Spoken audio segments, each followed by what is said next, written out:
ವೈದ್ಯೋ ನಾರಾಯಣೋ ಹರಿ ಎಂದು ಹೇಳಿಕೊಟ್ಟ ಸಂಸ್ಕೃತಿ ನಮ್ಮದು.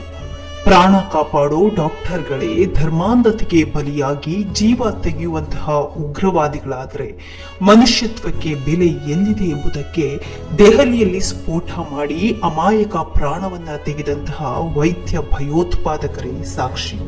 ವೀಕ್ಷಕರೇ, ಈ ದೇಶದಲ್ಲಿ ಹುಟ್ಟಿದ್ದಾರೆ ಅನ್ನುವಂತಹ ಒಂದೇ ಒಂದು ಕಾರಣಕ್ಕೆ ಸ್ಕಾಲರ್ಶಿಪ್ ಕೊಟ್ಟು ವಿದ್ಯಾವಂತರನ್ನಾಗಿ ಸಮಾಜಕ್ಕೆ ಒಂದು ಒಳ್ಳೆ ಪ್ರಜೆಗಳಾಗ್ಲಿ ಅಂತ ಬೇಕಾದಂತಹ ಸೌಲಭ್ಯ ಕೊಟ್ರೆ ಇಂತಹ ನೀಚ ಕೃತ್ಯ ಮಾಡೋದಕ್ಕೆ ಮನ್ಸಾದ್ರೂ ಹೇಗೆ ಬರುತ್ತೆ ಹೇಳಿ.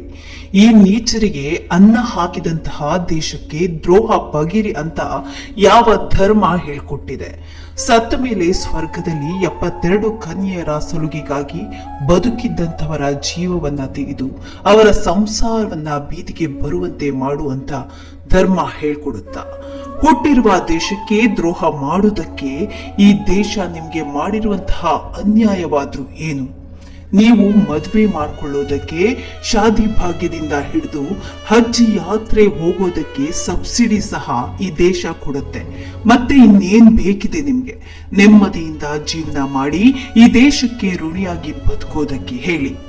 ಅಲ್ಪಸಂಖ್ಯಾತರಿಗೆ ವಿದ್ಯೆಯನ್ನ ಕೊಟ್ಟು ಅವರಿಗೆ ಬೇಕಾದಂತಹ ಸೌಲಭ್ಯವನ್ನ ಕೊಟ್ಟು ವಿದ್ಯಾವಂತರನ್ನಾಗಿ ಮಾಡಿ ಮುಖ್ಯ ವಾಹಿನಿಗೆ ತಂದ್ರೆ ಉಗ್ರವಾದ ಕಡಿಮೆ ಆಗುತ್ತೆ.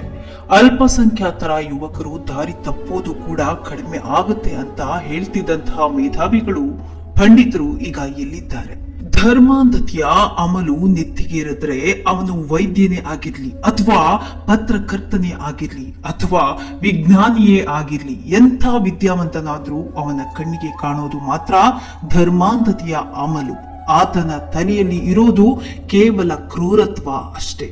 ಇಷ್ಟೆಲ್ಲ ಮೂಲ ಕಾರಣ ಅಧಿಕಾರದ ದಾಹಕ್ಕೆ, ತಮ್ಮ ವೋಟ್ ಬ್ಯಾಂಕ್ ಅನ್ನ ಗಟ್ಟಿ ಮಾಡ್ಕೊಳ್ಳೋದಕ್ಕೆ ಉಗ್ರವಾದಿಗಳು ಏನೇ ಮಾಡಿದ್ರು ಅವರನ್ನ ಬೆಂಬಲಿಸುವಂತಹ ಪಕ್ಷಗಳು ಮತ್ತು ದುಷ್ಟ ರಾಜಕಾರಣಿಗಳು ಇರುವಾಗ ಈ ದೇಶದ ಕಾನೂನಿಗೆ ಯಾರು ತಾನೇ ಹೆದರ್ತಾರೆ?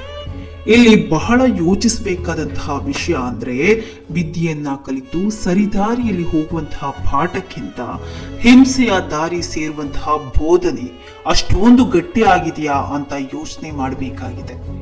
ಈ ದೇಶದ ಜನ ಎಷ್ಟು ವೋಟ್ ಬ್ಯಾಂಕ್ ವಿರುದ್ಧ ಮಾತನಾಡಿದ್ರೂ ಸಹ ರಾಜಕಾರಣಿಗಳು ಹೇಳೋದು ಒಂದೇ, ಭಯೋತ್ಪಾದನೆಗೆ ಧರ್ಮ ಇಲ್ಲ ಎಂಬಂತಹ ಒಂದು ಸಾಮಾನ್ಯ ವಾಕ್ಯ ಕೃತ್ಯ ಮಾಡಿದವರಿಗೆ ಶಿಕ್ಷೆ ಕೊಡಿಸ್ತೀವಿ ಅಂತ ಹೇಳಿ ಉಗ್ರರಿಗೆ ಜೈಲಿನಲ್ಲಿ ಬೇಕಾದಂತಹ ವ್ಯವಸ್ಥೆಯನ್ನ ಕೊಟ್ಟು ಅವರನ್ನ ಬಿಡಿಸೋದಕ್ಕೆ ವಕೀಲರನ್ನ ಸಹ ನೇಮಿಸಲಾಗುತ್ತೆ.